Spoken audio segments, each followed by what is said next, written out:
एक है तो सेफ है। ऐसा क्या है इस नारे में जो देश के सभी राजनीतिक दलों को यह नारा बहुत पसंद आया है। ऐसे ही यही नारा भा गया है कांग्रेस के पूर्व अध्यक्ष और इस समय कांग्रेस से रायबरेली से सांसद राहुल गांधी को। यह नारा उन्होंने महाराष्ट्र में दिखाकर पूरा का पूरा चुनावी माहौल पलटना चाहा। उन्होंने कहा कि मोदी और अडानी एक हैं, इसलिए वो दोनों सेफ हैं। जी का एक है तो सेफ है।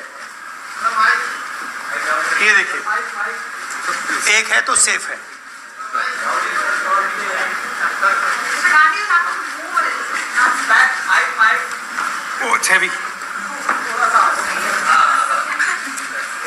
ये इसमें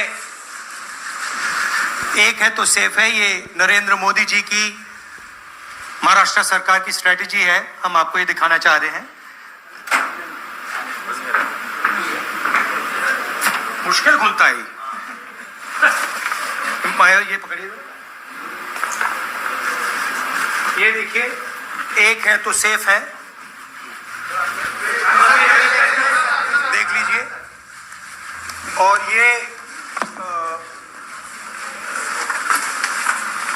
स्ट्रैटेजी का लक्ष्य है। देखिए, एक है तो सेफ है। धारावी का मैप है। ये भी दिखा दीजिए। दूसरा पोस्टर दीजिए।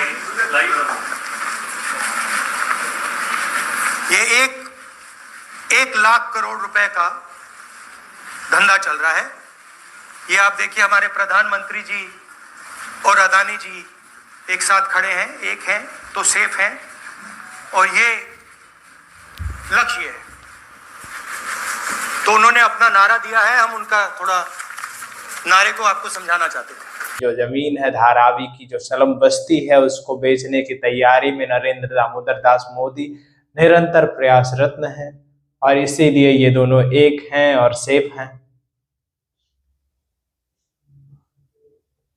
ये कहते हुए राहुल गांधी ने कहा कि ये दोनों एक हैं और इसमें कोई शक नहीं है कि ये एक हैं।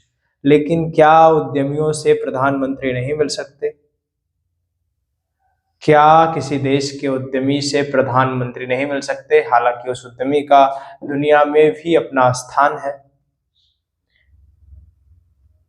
आपने देखा होगा हाल ही में यूएस में चुनाव हुए और वहां से डोनाल्ड ट्रंप राष्ट्रपति चुने गए। वहां के सबसे बड़े उद्योगपति और पूरे दुनिया के सबसे बड़े उद्योगपति एलन मस्क को उन्होंने अपने कैबिनेट में शामिल किया है। अब अगर वहां कोई एक है और सेफ है जैसे नारों का प्रयोग करके अडानी और मतलब एलन मस्क और डोनाल्ड ट्रंप को जोड़ना चाहे तो वो जोड़ सकता है। बिल्कुल सही बात है। हाँ, मैं मानता हूं कि सरकार का झुकाव उद्यमियों की तरफ ज्यादा है, लोगों की तरफ कम। इस बात में कोई शक संदेह नहीं है। लेकिन ये बात पूरी तरह से सही नहीं है कि उद्योगपतियों से देश का प्रधानमंत्री नहीं मिल सकता है। बाकी राहुल गांधी जी ने नई स्ट्रेटजी निकाल दी है, एक हैं तो सेफ हैं, और इस नारे पर इतना बवाल मच गया है कि शायद चुनाव भी पलट सकता है। बाकी वोटिंग के लिए अब 2 रात और शेष है और देखना है कि होता क्या है। 23 तारीख को सबकी जिंदगी का फैसला हो जाएगा। सभी राजनीतिक दलों के जीत और हार का फैसला हो जाएगा।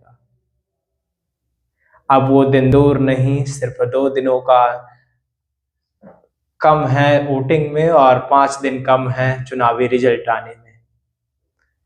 बाकी इस स्ट्रेटजी को किस तरह से आप देखते हैं? इंडियन पॉलिटिक्स की इस महिमा मंडन गाथा को और नारों को चुरा कर नारों को बता देना किस तरह से समझते हैं? और राहुल गांधी जी के एक हैं तो सेफ हैं जैसे नारों को क्या देखते हैं?